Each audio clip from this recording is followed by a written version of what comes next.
Сәлеметсіздер ме, құрметті студенттер? Бүгін қарастыратын тақырыбымыз логарифмдік функциялардың туындысы. Логарифмдік функцияның туындысы бізде логарифм, ондық логарифм, натурал логарифм болып бөлінеді. Соның ішінде қазір біз тоқталатынымыз натурал логарифмнің туындысы. Натурал логарифмнің туындысы бізде 1 бөлінген x-ке тең. Және егер де бізде x-тің орнында тағы да бір функция тұратын болса, бұл уже күрделі функция болады. Оның туындысын табу формуласы мынандай: u' бөлінген u. Бірінші мынандай мысал қарастырайық.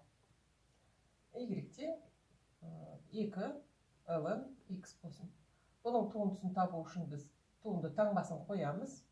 Жақшаға аламыз функцияны, тағы да туынды таңбасын қоямыз. Енді туынды таңбасын қоямыз. Біз бұл жерде бірінші формуланы қолданамыз. Себебі 2 деген бізде жай ғана коэффициент, оны туынды таңбасын алдына шығаруға болады. Біз тек қана логарифмнен туынды аламыз. 2-нің өзін жазамыз, ал логарифмнің туындысы 1 бөлінген x-ке тең. 1 мен 2 көбейеді, 2 бөлінген x. Келесі мысал. Y тең ln x квадрат минус 3x болсын. Бұл да күрделі функция. Екінші формуланы пайдаланамыз. Штрих қоямыз туынды таңбасын. Екінші формулада бізде u' бөлінген u дейді. U-дің орнында бізде мына жақша тұр. Соны жазамыз: x квадрат минус 3x-тің туындысы бөлінген x квадрат минус 3x-ін өзін жазамыз. X квадраттың туындысы бізде 2x-ке тең минус 3x-ін туындысы 3-ке тең. X квадрат минус 3x.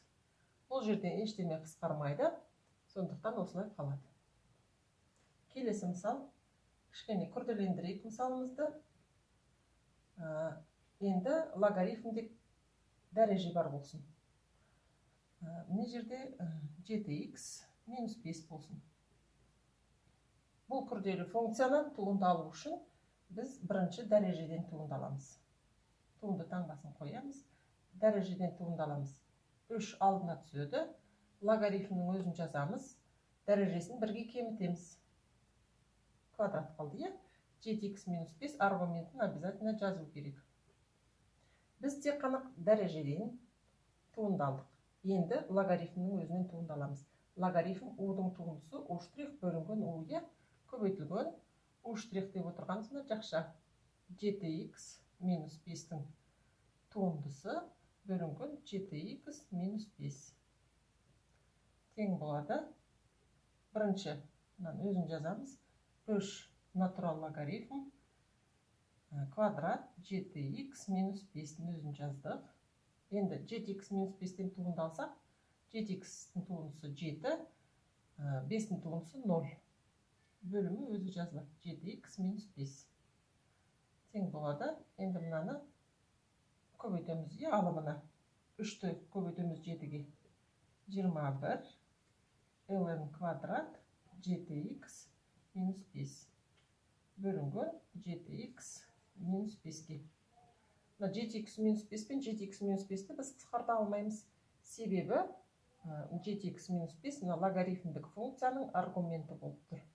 Сондықтан ол қысқартылмайды, осылай қалады. Назарларыңызға рахмет.